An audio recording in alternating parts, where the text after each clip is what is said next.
نحمده ونصلي على رسوله الكريم أما بعد أعوذ بالله من الشيطان الرجيم بسم الله الرحمن الرحيم إنا أنزلناه في ليلة القدر وما أدراك ما ليلة القدر ليلة القدر خير من 1000 شهر تنزل الملائكة والروح فيها بإذن ربهم من كل أمر سلام هي حتى مطلع الفجر صدق الله العظيم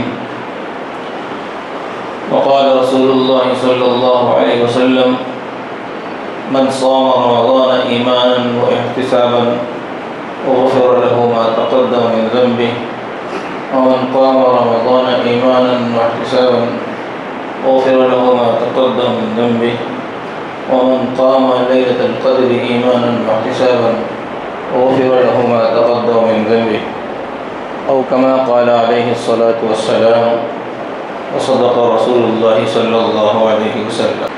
بزرگان محترم اور عزیز دوستو، اللہ رب العالمین کا بے پناہ کرم و احسان ہے کہ اللہ تبارک تعالیٰ نے پھر ہمیں یہ مبارک گھڑیاں، مبارک بابرکت ساعتیں، رمضان کا مقدس مہینہ پھر نصیب فرمایا۔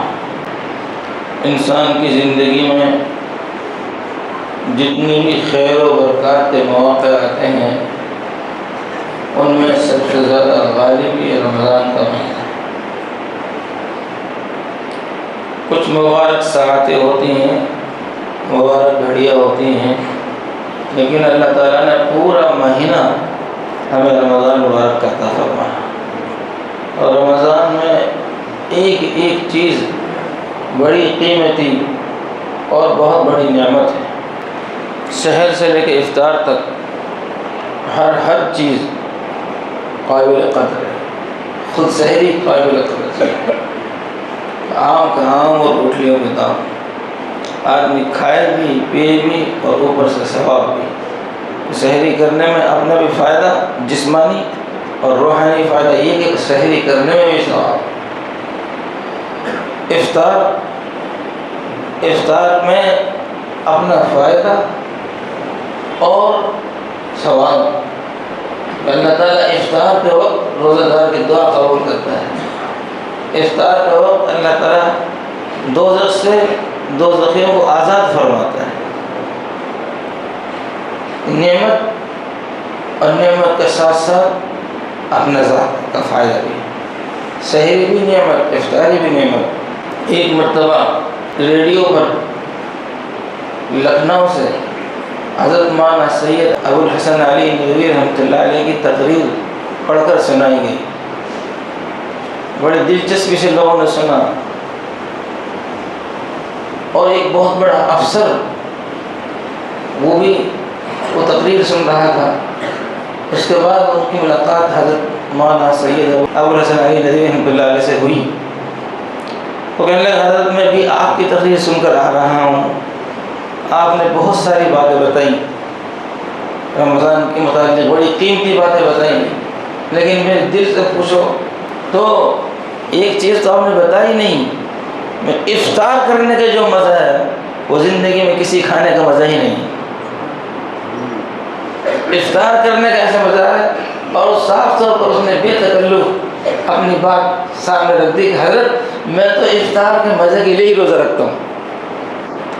سیدھے سچے لوگ تھے جو بات کہہ دیا کرتے تھے، دنیا کے کسی کھانے میں وہ مزہ نہیں ہے جو افطار میں مزہ ہے، کہ ادھر اللہ کی طرف لو بھی لگی ہوئی ہے، دل میں دعا بھی جاری ہے، دل کا تار اللہ سے جڑا ہوا ہے، زبان پر دعائیں ہیں، اور کھانے کی طرف، روزہ کشائی کی طرف، اور شربت اور پانی کی طرف اور کھجور کی طرف نگاہ بھی ہے، انتظار ہے کہ جیسے ہی اللہ کی طرف سے اجازت ملے تو فوراً کھانا شروع کریں۔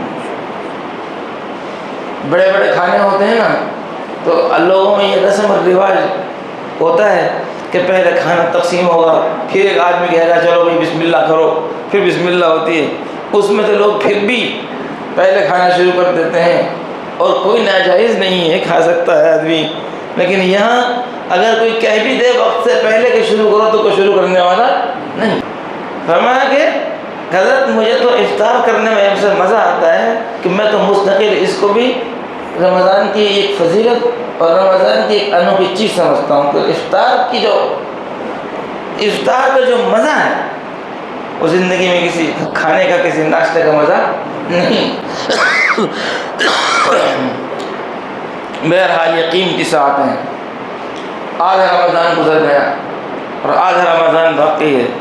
اب ہمیں اپنا احتساب کرنا ہے کہ ہم اس سے کو فائدہ اٹھا رہے ہیں یا نہیں۔ ہم بار بار یہ غور کریں کہ ہم رمضان سے کیسے فائدہ اٹھا سکتے ہیں۔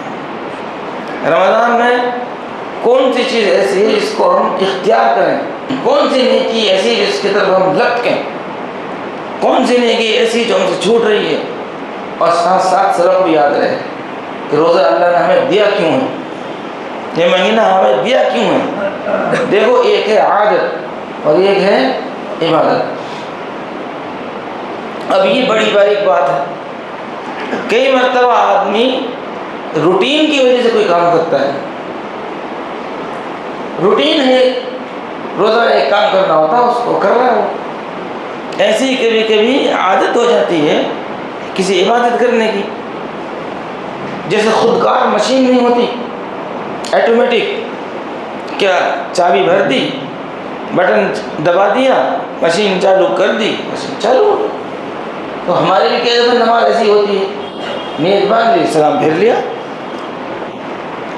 روزہ بھی کئی دفعہ ایسا ہوتا ہے، عادت کے مطابق، روٹین کے مطابق، ترتیب کے مطابق صبح سحری کر لی شام کو افطار کر لیا، احساس بیچ میں دھیان، بیچ میں درمیان میں نہ دھیان ہے نہ احساس ہے۔ تو ایک تو ہم استحضار کریں، استحضار رکھیں، ایک تو ہم استحضار رکھیں، دھیان رکھیں۔ حدیث میں الفاظ جو ہیں ایماناً و احتساباً، عمل کے ساتھ ایک شرط تو ایمان کی ہے، اس لیے کہ بغیر ایمان کے تو کوئی عمل خیر ہے نہیں، اور دوسرے وہ احتساباً کیا چیز ہے، ثواب کی امید پر، ثواب کے لالچ میں، اللہ کے رضا کی خاطر۔ تو ہمیں دھیان رہے کہ ہم جو سحری کر رہے ہیں اللہ کو راضی کرنے کے لیے کر رہے ہیں، ہم جو روزہ رکھ رہے ہیں اللہ کو راضی کرنے کے لیے۔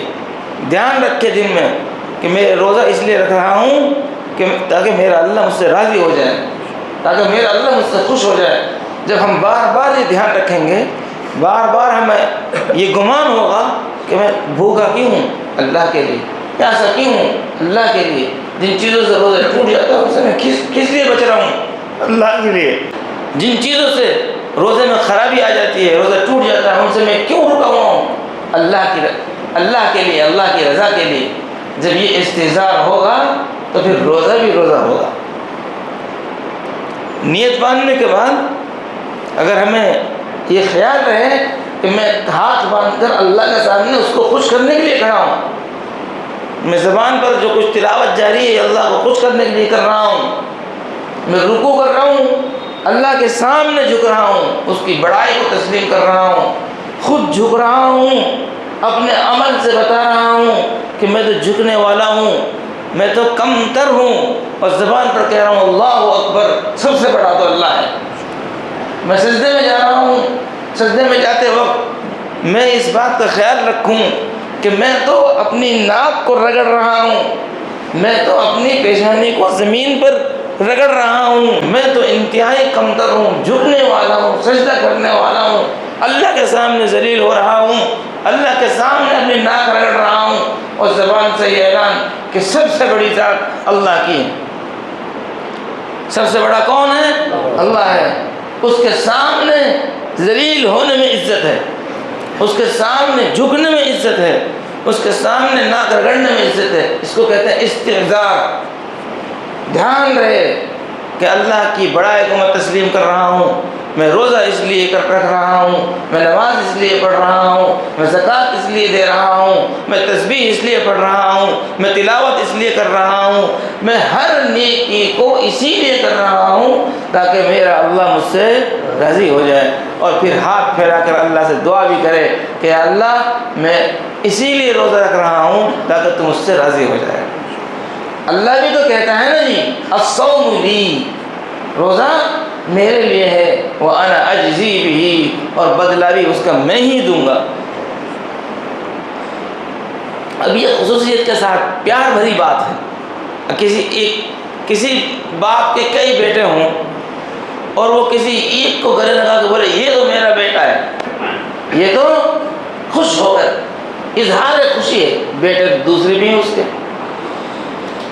ایک باپ کے کئی اولاد ہوں، وہ کسی ایک اولاد کے لیے کہ یہ میرا بچہ ہے، میری اولاد تو یہ ہے، ارے بھائی باقی بھی تیری اولاد ہے، لیکن کسی خاص وجہ سے خوش ہو کر خوشی کے اظہار کے لیے وہ اس طرح کہہ رہا ہے۔ اسی طریقے سے عبادات تو ساری اللہ کے لیے ہیں، عبادات ساری کس کے لیے ہیں؟ اللہ کے لیے، اور سب عبادتوں کا بدلہ کون دے گا؟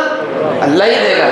لیکن روزے سے اللہ تعالیٰ خوش ہو کر یہ کہہ رہا ہے کہ الصوم لی، روزہ میرے لیے ہے، کہ صبح سے لے کے شام تک پانی کا ہاتھ نہیں لگا رہا ہے۔ ہم نماز میں 10 15 20 منٹ کی نماز پڑھ رہے ہیں، پانی نہیں پی رہے، تو نماز سے ہم نماز کے اندر 10 منٹ کے لیے رک گئے جی صاحب۔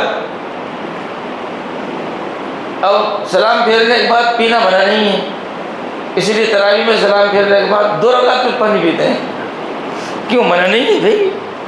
اگر یہ ہوتا کہ جب تک 20 رکعت نہ ہو پانی نہ پیے تو کون بوتل لگتا، لیکن سب کو پتہ ہے کہ سلام پھیرنے کے بعد پانی پی سکتے ہیں، اس لیے آدمی 2 رکعت کے بعد اور 4 رکعت کے بعد تو ہاتھ چلا ہی جاتا ہے پانی کی طرف، تو آدمی تھوڑا بہت پانی پی ہے، پانی پی پی کے تراویح پڑھتا ہے، منع نہیں ہے۔ روزہ لوگ صبح سے شام تک پانی نہیں پی سکتے، صبح سے شام تک کھا نہیں سکتے، اللہ تعالیٰ خوش ہو کر فرما رہا ہے الصوم لی، روزہ میرے لیے ہے، وَأَنَا أَجْزِي بِهِ، اور اس کا بدلہ میں بھی دوں، میں ہی دوں گا اس کا بدلہ۔ اب جب اللہ کی طرف سے کوئی چیز دینے کے لیے کہا جائے اور اس کو بتلایا نہ جائے تو مطلب یہ ہوتا ہے کہ بہت بڑا گفٹ ہے، بہت پتہ ہے نہیں میں کیا دوں گا، لیکن بدلہ میں دوں گا۔ کیا دیں گے؟ اب اللہ کی شان جیسی بڑی ہے اس کی شان کے مطابق بدلہ بھی ویسے ہی بڑا ہوگا جی۔ کچھ چیزیں بدلا دی، کہیں فرمایا کہ للصائم فرحتان، فرحۃ عند فطر و فرحۃ عند لقاء ربی، کہ روزہ دار کو اللہ تعالیٰ 2 خوشی تو ایسی دیتا ہے جن خوشیوں کو کوئی بدل نہیں ہے۔ ایک افطار کے وقت، افطار کے وقت دیکھنے کے سامنے چاہے کھجور ہی کیوں نہ ہو، ایک کھجور اور ایک گلاس پانی سے وہ افطار کر رہا ہے، لیکن اس کے اوپر 1000 قسم کے کھانے قربان، اس لیے کہ یہ خوشی آدمی دل میں محسوس کر سکتا ہے، اپنے آپ خود ہی اس کو محسوس کر سکتا ہے، اس کو بتا نہیں سکتا۔ ایک تو یہ چھوٹا افطار روزانہ کا افطار، اور ایک افطار بڑا عید کے دن کا افطار، دونوں مراد ہیں کہ عید کے دن روزہ دار کو جو خوشی ہوتی ہے، چاہے وہ پرانے کپڑے میں ہو، چاہے وہ سادہ انداز میں ہو، اور چاہے اس سے گھر میں کوئی شیر خورما نہ بنا ہو، لیکن روزہ رکھنے والے کو عید کی خوشی ایسی نصیب ہوتی ہے کہ روزہ نہ رکھنے والے کو وہ خوشی نصیب نہیں ہو سکتی۔ نبی فرما رہے ہیں للصائم فرحتان، فرحۃ عند فطر، افطار کے وقت، عید الفطر کے وقت ایک اللہ ایسی خوشی دیتا ہے، اور فرمایا جیسے یہ خوشی ہے نا جی افطار کے وقت اور عید الفطر کے دن، ایسی خوشی روزے دار کو اللہ سے ملاقات کے وقت ہوگی۔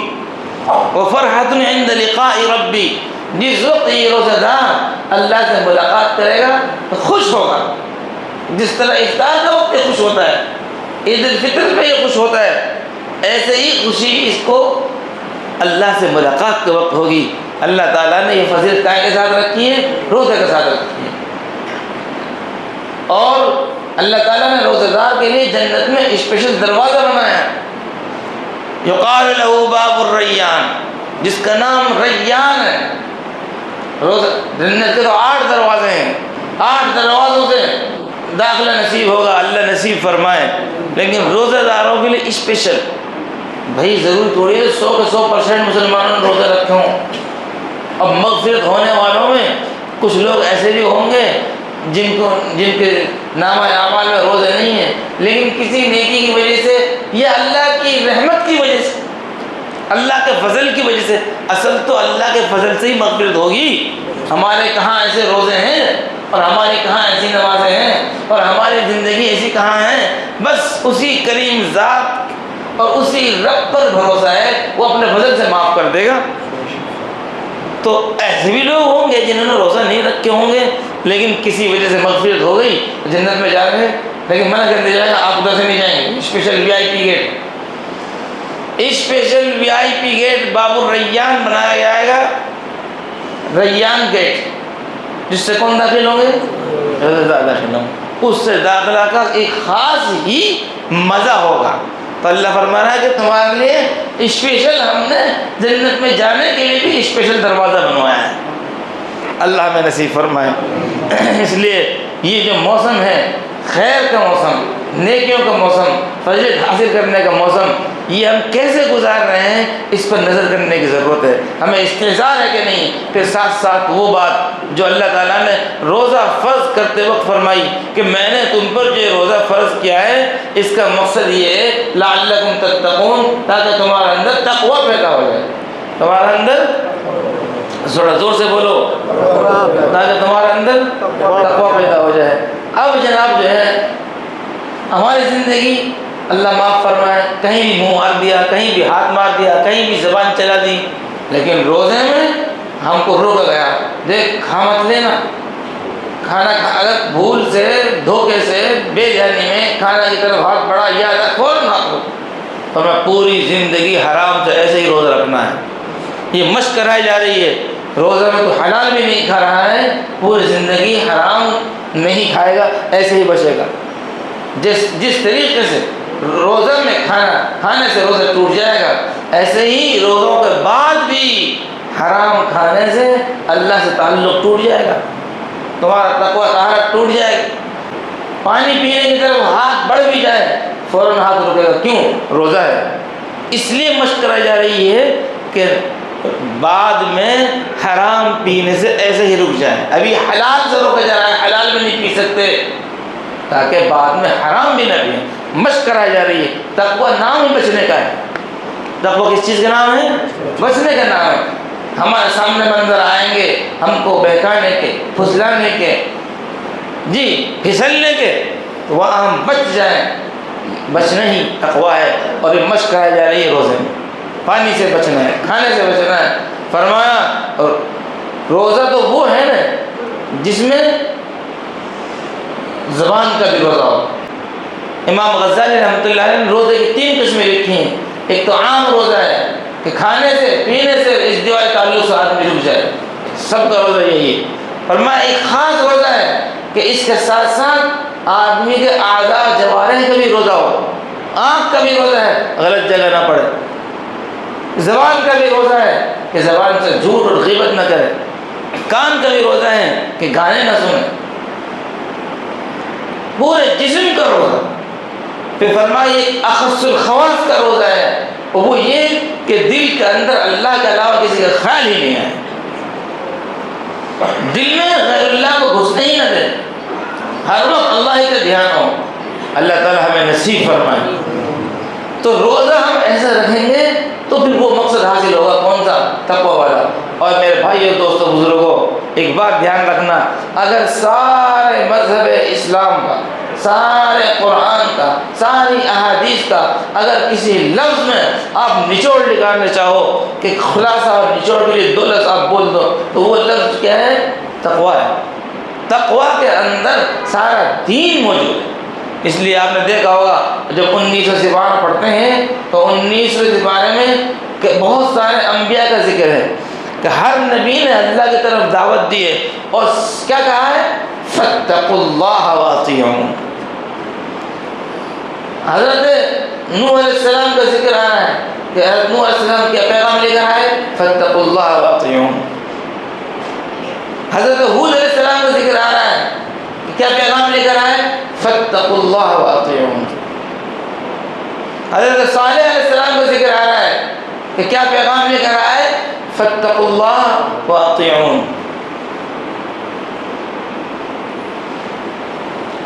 حضرت شعیب علیہ السلام کا ذکر آ رہا ہے، کیا پیغام لے کر آئے؟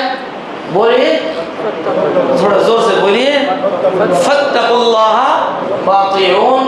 وقت نبی نے ہی کہا اللہ سے ڈرو اور میری بات مانو، اللہ سے ڈرو اور میری بات مانو۔ نبی کی بات ماننے سے آدمی دین پر چلتا ہے۔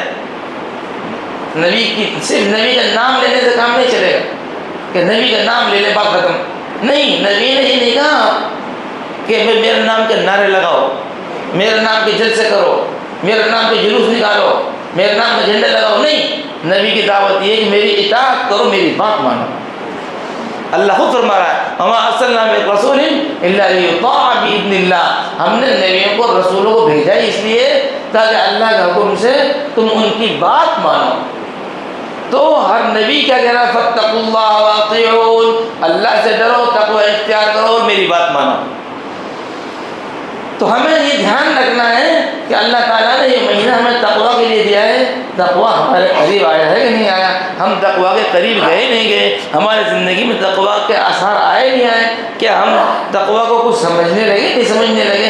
اللہ نے تو ایک مہینہ کا روزہ اس لیے دیا کہ تاکہ میرا بندہ متقی بن جائے۔ مجھے روزہ رکھتے رکھتے آدھا مہینہ گزر گیا، تقوی کا بھی کچھ آدھا حصہ میرے اندر آیا کہ نہیں آیا؟ یہ استحصال کرنا ہے۔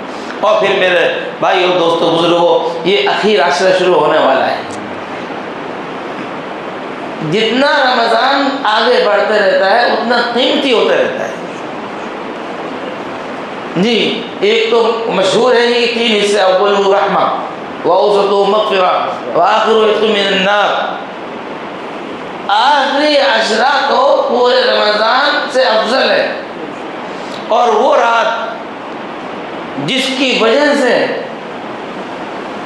اس آخری عشرے کو اور یہ پورے مہینے کو فضیلت حاصل ہو رہی ہے، وہ کیا ہے؟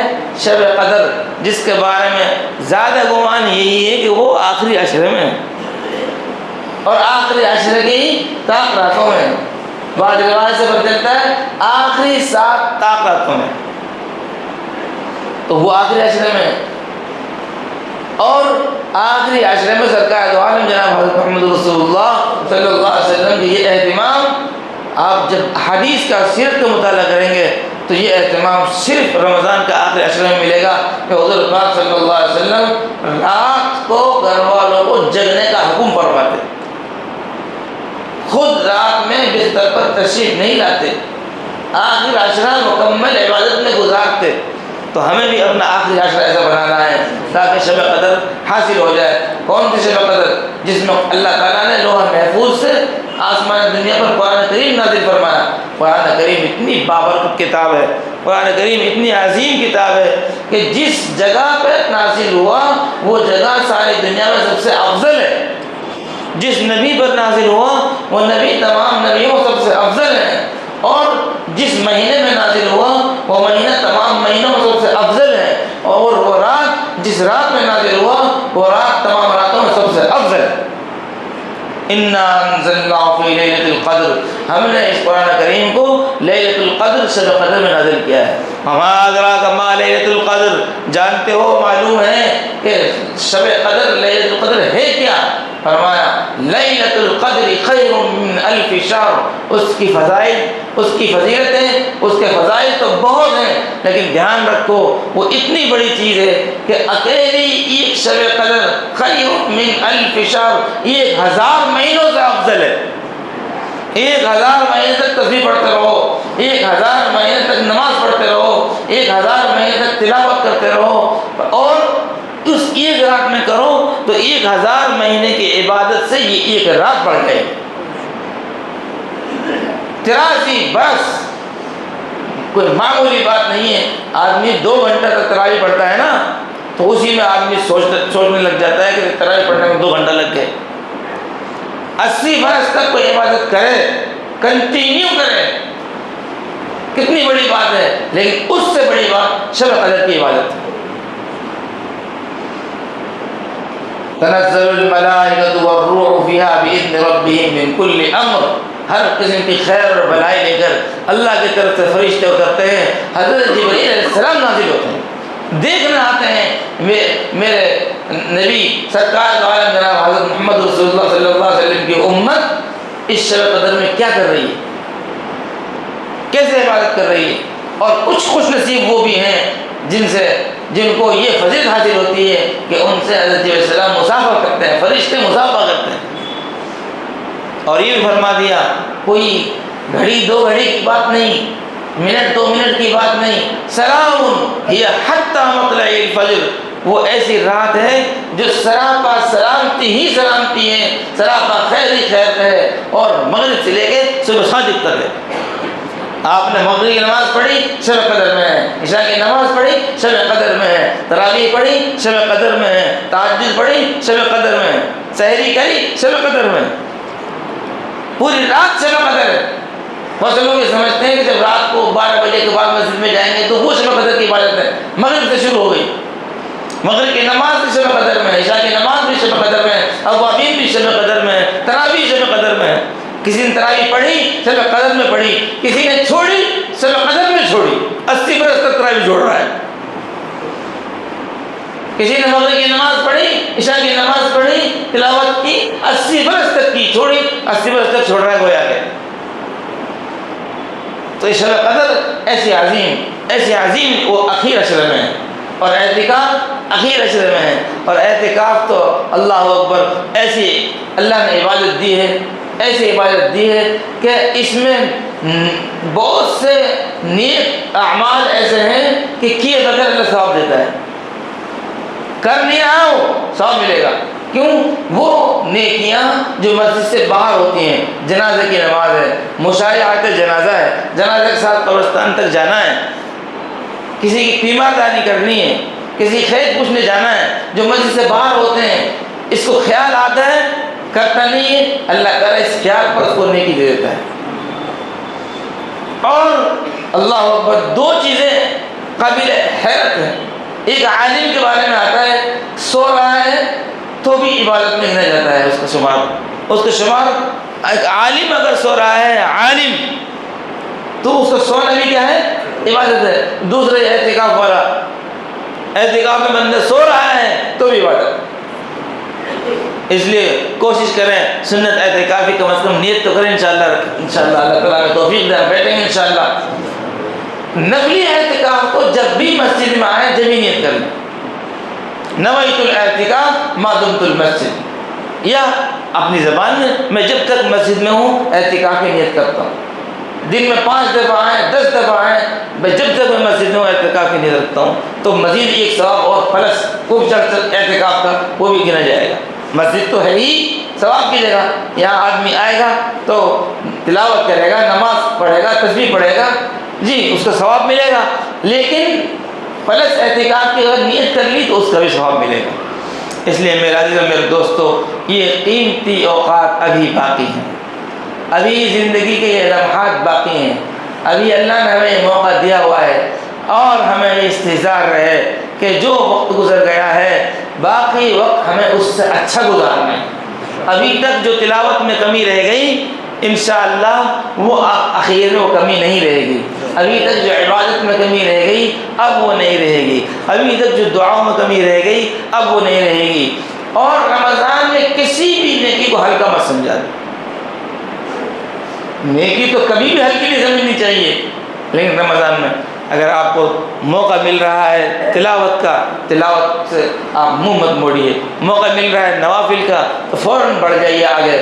جی موقع مل رہا ہے کچھ بھی نہیں تو جیسے الحمدللہ ہمارے یہاں ماحول ہے کہ لوگ مسجد کی صفائی کی طرف دھیان دیتے ہیں، راتوں کو جگ کر مسجدوں میں صفائی کرتے ہیں. مسجد کے بعد میں کل ہی کہہ رہا تھا کہ مسجد کی صفائی اتنی عظیم عبادت ہے کہ اللہ تعالیٰ نے اپنے برگزیدہ پیغمبر حضرت ابراہیم علیہ السلام، حضرت اسماعیل علیہ السلام کو یہ حکم دیا